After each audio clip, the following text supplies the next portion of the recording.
Every year, thousands of boat owners walk into dealerships ready to spend $30, $40, even $80,000 on a new outboard.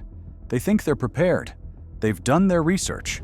They know exactly what they want, but they have no idea what's coming. Because the moment they sit down with that salesperson, they've already lost. Not because they're stupid, but because the game is rigged against them from the start. There are 3 simple questions that dealerships pray you never think about. 3 questions that separate the buyers who save thousands from the ones who get taken for everything they've got.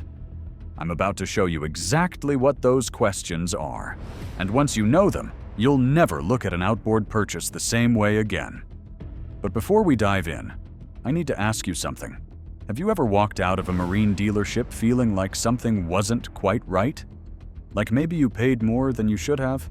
Drop a comment below and tell me your story. And if you want to stop leaving money on the table, hit that subscribe button and the bell icon right now, because what I'm about to reveal could save you thousands on your next outboard. Let's get into it. I need you to understand something before we go any further. Every question a marine salesperson asks you serves a single purpose: to gather information, to figure out exactly how much money they can extract from your wallet. That is their job, and honestly, I don't blame them for doing it well. But here's the thing: it's your job to protect yourself. So think of everything I'm about to share as your defensive playbook. The insider knowledge that levels the playing field. Let's start with the most dangerous question in outboard sales, the one you've probably heard every single time you've walked onto a marine lot. What monthly payment works for your budget? Sounds helpful, right? It sounds like they're trying to find you an outboard that fits your financial situation, like they actually care about your budget. They don't. This question is a trap, and the moment you answer it, you've handed them control of the entire negotiation. Here's why. Let's say you tell them you want to keep your payment around $800 a month. Maybe $900. You think you're setting a reasonable boundary. But what you've actually done is reveal your ceiling, your maximum. And I promise you, they're going to push you to every single dollar of that limit. Let me walk you through exactly how this plays out in a real dealership. You walk in looking at a 300 horsepower outboard, maybe a Mercury Verado or a Yamaha V6. The sticker price is around $28,000. You're thinking you might be able to negotiate it down to $25,000 or $26,000. Seems reasonable. The salesperson smiles and asks that question. What kind of monthly payment are you comfortable with? You do some quick math in your head.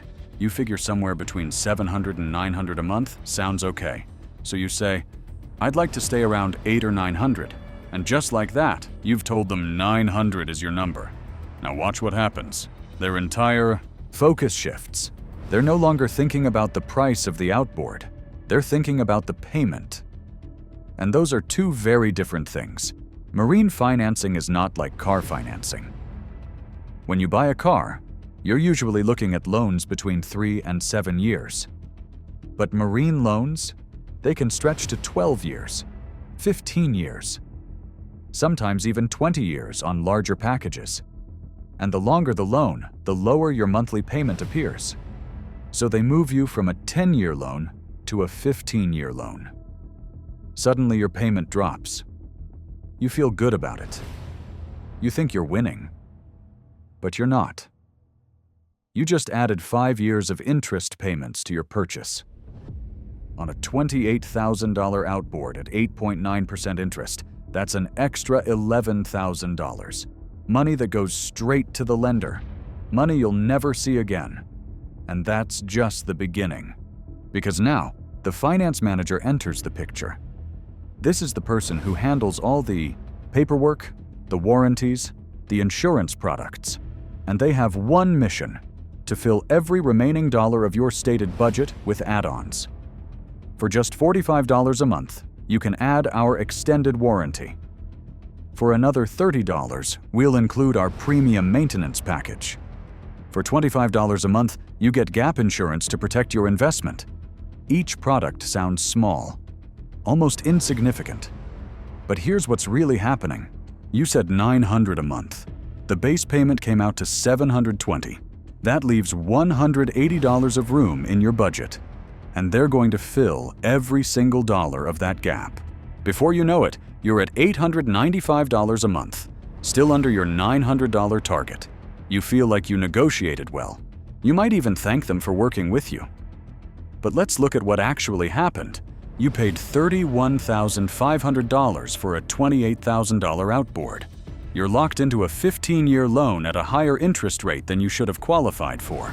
You purchased over $4,000 in warranty and insurance products that you'll probably never use. And the dealership made an extra $7,500 in profit. $7,500. Gone. Because you answered one question. And the worst part? You still think you won. This happens every single day in marine dealerships across the country. Good people, smart people, people who would never overpay for groceries or get ripped off buying a television, they walk into a marine dealer and hand over thousands of dollars they didn't need to spend. All because of a simple question about monthly payments. So, what do you do instead? When they ask what monthly payment you want, you say exactly this. I appreciate that, but I want to focus on one thing only. The out-the-door price. That's the price of the outboard, plus sales tax, plus all fees. Once we get that number locked in writing, then we can talk about financing options. This single sentence flips the entire script. Now you're in control of the negotiation. Now they have to work on your terms. And here's the critical thing to remember. Price is the only number that truly matters. You can always refinance your loan later if rates drop. You can put more money down to lower your payment. You can shorten or lengthen the term depending on your situation. But the one thing you can never do is go back in time and change the price you paid for that outboard. Nail down the out-the-door price first. Get it in writing. Everything else is secondary. Now let's talk about question number 2. This one is sneaky because it doesn't feel like a sales tactic at all. It feels like friendly conversation. You walk onto the lot and the salesperson greets you with a warm smile. So what kind of boat do you run? What kind of boating do you do? Fishing? Cruising? A little bit of everything? Then comes the follow-up. What brings you in today? This sounds like small talk, like they're just getting to know you. Building rapport, being friendly. It's not small talk, it's profiling. And marine salespeople are trained to ask these questions early in the conversation and listen very carefully to every word you say. Here's what's really happening beneath the surface. When you answer these questions, you're giving them 2 critical pieces of information: your income level and your urgency to buy. Both of these directly affect how much they're going to try to charge you. Let's start with the income profile. If you mention you're running a 32-foot center console, or you talk about fishing tournaments in the Gulf, or you casually drop that you keep your boat at a waterfront property, the salesperson is taking mental notes. They're thinking, this person has money. This is a premium buyer. We can probably hold firm on price, maybe even push toward the full manufacturer suggested retail price. Industry research confirms this pattern. High-income boaters who volunteer information about their lifestyle pay an average of $2,000 to $4,000 more for the exact same outboard compared to buyers who keep their answers vague and general. Same motor, same dealer, same day, thousands of dollars difference, simply because of how much information they shared. Now let's look at the other side of this equation. If you tell them you're running a 17-foot aluminum base boat, or you mention you're just looking for something reliable to get you on the water on weekends, they shift their approach completely. Now they're thinking this is a payment buyer. Someone working with a tighter budget. So instead of pushing premium prices, they focus on stretching the loan terms. They start calculating how many add-on products they can layer into extended financing. Different customer profiles, same goal. Maximize profit, but the income profile is only half of what they're extracting from you. The second part of this question is even more dangerous. What brings you in today? This is the desperation detector, and your answer tells them exactly how much leverage they have over you. If you say something like, "My outboard just died and I've got a fishing trip coming up in 2 weeks," you've just handed them all the power. If you mention, "My current motor is giving me problems and I really need to get something sorted before the season starts," you've shown them your timeline. Desperate buyers pay more, every single time, without exception. Because when a dealer knows you have to buy, they know you won't walk away. They can hold firm on price. They don't need to negotiate. They don't need to throw in accessories or discount their fees. They just wait. And they win. I've seen this scenario play out more times than I can count. A guy comes in on a Thursday. His lower unit is destroyed. He's got a tournament on Saturday of the following week. 10 days to get a new outboard rigged and ready. The dealer knows it. They can see the stress on his face. They can hear the urgency in his voice. They don't budge on price. Not $1, no free prop, no discounted installation. Nothing. That buyer paid over $3,000 more than another customer who bought the identical outboard the week before. Same motor, same dealer. The only difference was urgency. $3,000. Gone. Because he walked in desperate. So what's your defense against this? You keep everything vague. You give them nothing to work with. If they ask what kind of boating you do, give a general answer. A little bit of everything. Some fishing, some cruising with family. Nothing too crazy. If they ask what boat you're running, keep it simple. I've got a 21-foot center console. Don't tell them the brand. Don't mention the year. Don't explain how much you paid for it or where you keep it docked. And if they ask what brings you in today, you say this: "I'm just exploring my options. My current setup is working fine, but I want to see what's out there for when I decide to upgrade." That answer gives them nothing.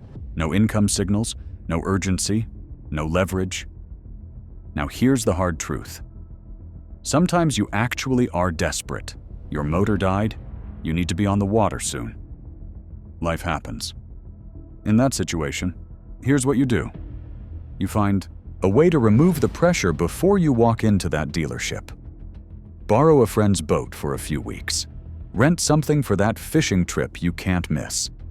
Push your timeline back if at all possible. Do whatever it takes to walk into that showroom with zero urgency showing on your face. Because the moment they sense pressure, you've already lost thousands of dollars.